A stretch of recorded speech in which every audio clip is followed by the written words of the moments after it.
touch, I could with just one touch, I could feel my body giving. Assalamualaikum warahmatullahi wabarakatuh. Perkenalkan, saya Naya Marsanda dari kelas R003 dengan NIM A1A3250008 dari program studi Pendidikan Pancasila dan Kewarganegaraan. Pada video kali ini saya akan menjelaskan materi mengenai bab liberalisasi pendidikan tinggi. Pendidikan tinggi kini menjadi kebutuhan primer yang menyebabkan jumlah mahasiswa meningkat pesat, tidak hanya di Indonesia, tetapi juga di negara lain seperti Korea Selatan dan Inggris. Hal ini memicu persaingan antar universitas untuk meningkatkan kualitas dan menjadi world class university, sehingga isu liberalisasi pendidikan menjadi sangat sentral dan memicu perdebatan mengenai dampaknya yang menguntungkan atau merugikan. Yang selanjutnya, internasional dan liberalisasi pendidikan tinggi. Isu pendidikan tinggi kini telah melintasi batas negara dan dikenal dengan istilah seperti transnational education, borderless education atau internasionalisasi.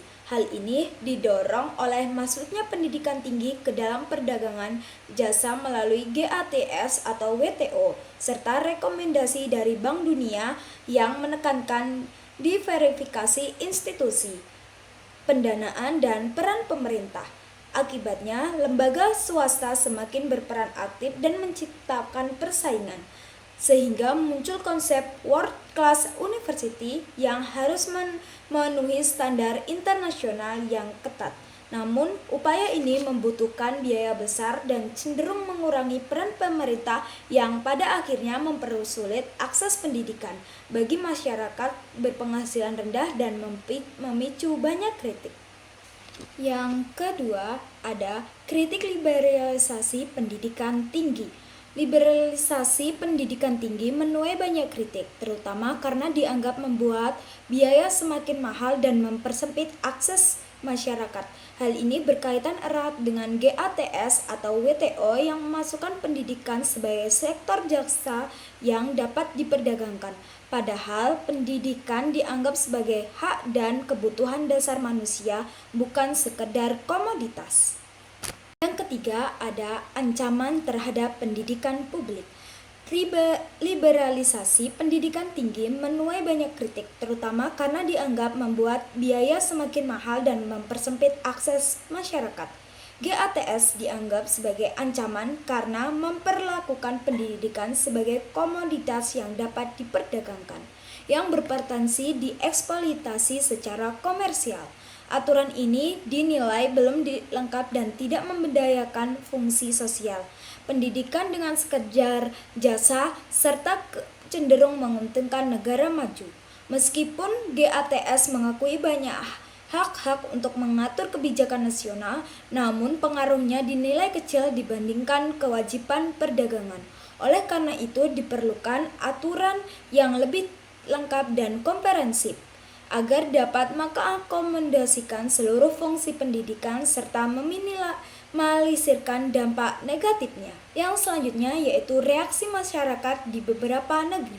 Yang pertama, di Indonesia, kritik keras muncul terhadap undang-undang pendidikan yang dianggap mengarah pada liberalisasi ditolak oleh beberapa elemen seperti masyarakat dan mahasiswa dan akademisi Eropa, yaitu negara terjadi banyaknya protes akibat kebijakan pemerintah yang memotong anggaran pendidikan, menaikkan biaya kuliah, serta melakukan perubahan aturan yang dianggap menurunkan kualitas dan merubah fungsi universitas menjadi sekedar lembaga bisnis. Yang ketiga ada Korea Selatan. Di Korea Selatan, meskipun jumlah universitas bertambah, pendidikan terjadi masalah kekurangan mahasiswa dan biaya pendidikan yang sangat mahal.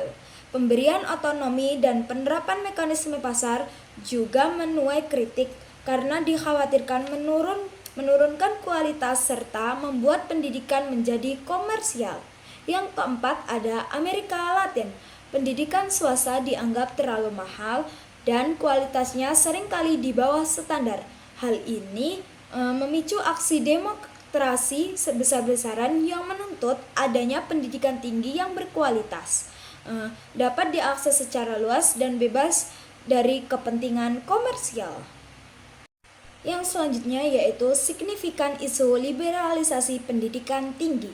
Isu liberalisasi pendidikan tinggi telah menjadi sangat signifikan dan menjadi salah satu isu global kontemporer. Hal ini disebabkan karena dampaknya yang luas bagi banyak orang, sifatnya yang melintas batas-batas negara, memerlukan tindakan jangka panjang, serta adanya keterkaitan erat dengan perkembangan teknologi dan globalisasi. Liberalisasi ini terjadi karena tingginya permintaan masyarakat sementara dana pemerintahan terbatas sehingga peran aktor sektor swasta semakin besar. Namun hal ini memicu berbagai perdebatan dan masalah seperti biaya pendidikan yang semakin mahal, kesenjangan akses, potensi hilangnya nilai budaya lokal, serta fenomena brain drain di mana banyak ilmuwan dan tenaga ahli bekerja di luar negeri. Selain itu, persaingan antar universitas juga semakin ketat. Meskipun dianggap dapat meningkatkan mutu, namun dalam praktiknya seringkali justru menyebabkan penurunan kualitas dan efisiensi sehingga diperlukan upaya serius untuk menentukan solusi agar tetap dapat diberikan pendidikan yang baik dan terjangkau bagi masyarakat yang luas. Selanjutnya yaitu yang terakhir, kesimpulan. Liberalisasi pendidikan tinggi menjadi isu global yang diperdebatkan meliputi peran pemerintah, mobilitas akademik, dan persaingan. Intinya, masalahnya adalah mencari model pendidikan yang berkualitas namun tetap terjangkau bagi seluruh kalangan. Pentingnya liberalisasi terletak pada pemberian peluang dan otonomi bagi penyelenggara pendidikan termasuk swasta. Demikianlah penjelasan dari saya mengenai bab liberalisasi pendidikan tinggi. Sekian dan terima kasih. Wassalamualaikum warahmatullahi wabarakatuh.